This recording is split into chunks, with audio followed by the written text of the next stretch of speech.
Sadness and hate erupt anew in Dallas as President Kennedy's accused assassin is shot down himself during a jail transfer. There's an ominous symbol in Lee Harvey Oswald's murder weapon as he is taken to the city jail basement where an armored car is to move him to a maximum security cell. Oswald walks his last mile. His assailant moves in from the right. There is Lee Oswald. He's been shot. He's been shot. Lee Oswald has been shot. Now, from another camera, the motion is slowed. The murderer moves in, and here is the shame of all America as Jack Rubenstein takes the law unto himself. The dying Oswald is rushed to the same hospital where President Kennedy died. Doctors work to save his life. But 48 hours and 7 minutes after the president's death, his accused slayer is dead.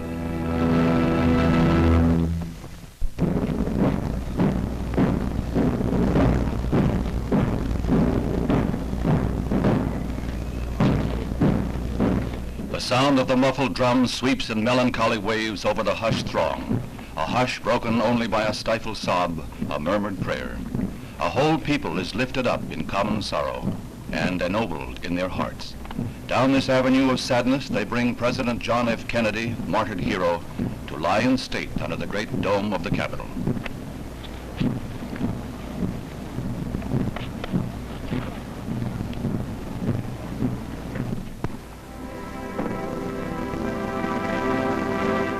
Mrs. Kennedy begins the long hours of her public grief with the courageous dignity that has marked each moment of her ordeal. Caroline and John seem to mirror their mother's poise. With President Johnson and Robert Kennedy, she is in the van of the mourners who will pay their respects in the historic rotunda of the Capitol.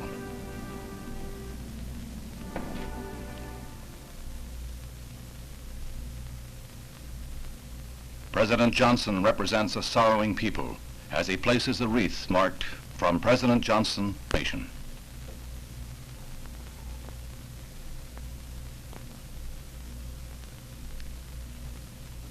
Mrs. Kennedy comes forward with Caroline in a tableau that calls for no words.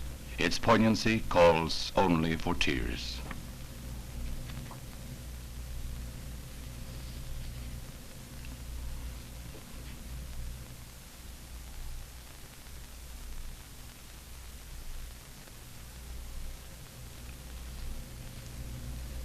Bearing the burden of their own sorrow, 250,000 people braved near freezing weather to pass by the dead president in tribute. Some waited for as long as 12 hours in a line that at times stretched for 10 miles. The old, the young, the aged, the children. They became one in their grief, in the spontaneous outpouring that throws up an enduring memorial to the American spirit.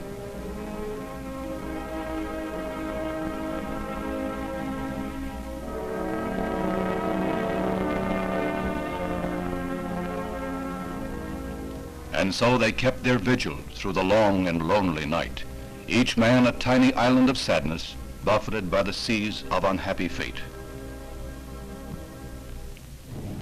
The next day, the body is borne to St. Matthew's Cathedral, with Mrs. Kennedy and the President's family walking in humble prayer behind the caisson.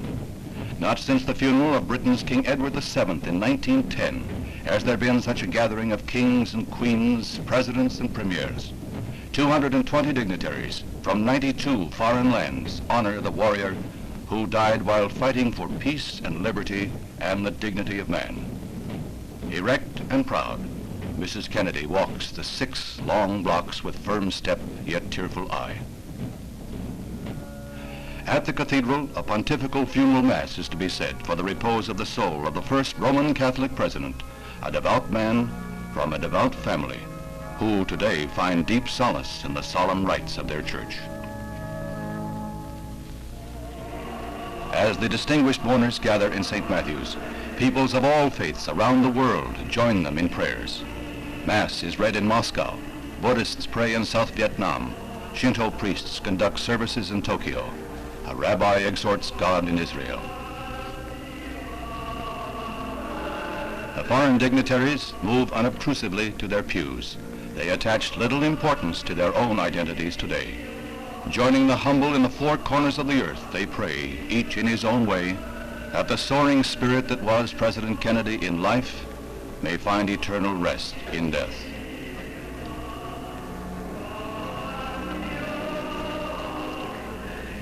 The strains of the Ave Maria reach out like a caress.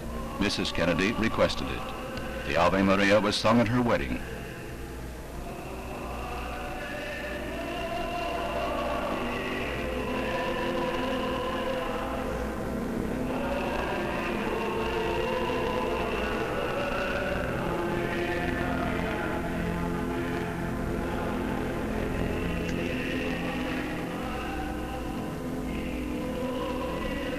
After the sacrifice of the Mass, there are prayers aloud in the tongues of all faiths. Then will come the solemn moment when the incense is tossed on hot coals and Cardinal Cushing, an old family friend, blesses the mortal remains of John F. Kennedy. From St. Matthew's, the cortege is to cross the Potomac to the cemetery of heroes, Arlington. As the casket is returned to the caisson, there comes a family vignette that must take its place with those memories we hold warm and dear. A gentle reminder from his mother, and John celebrates his 3rd birthday with a soldier's farewell to his father.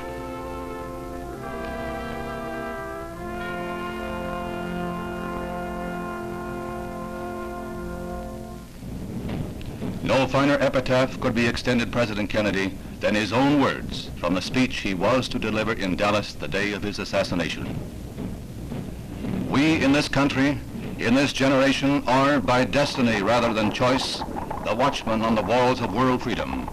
We ask that we may exercise our strength with wisdom and restraint, and that we may achieve for our time and for all time that ancient vision of peace on earth, goodwill toward men. That must always be our goal, and the righteousness of our cause must always underlie our strength. The world will remember those words of President Kennedy and his inaugural plea: ask not what your country can do for you, but what you can do for your country.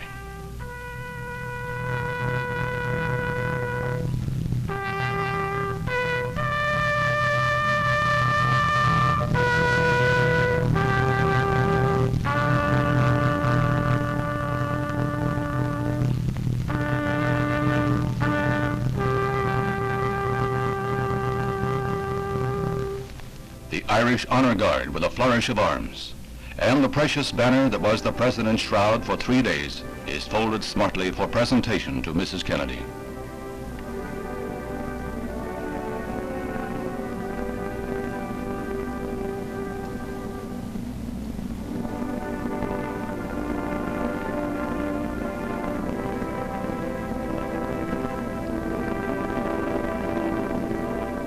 An eternal flame is lighted before the grave by Mrs. Kennedy, the first such memorial to burn in Arlington Cemetery. She is followed by the President's brothers, Robert and Edward.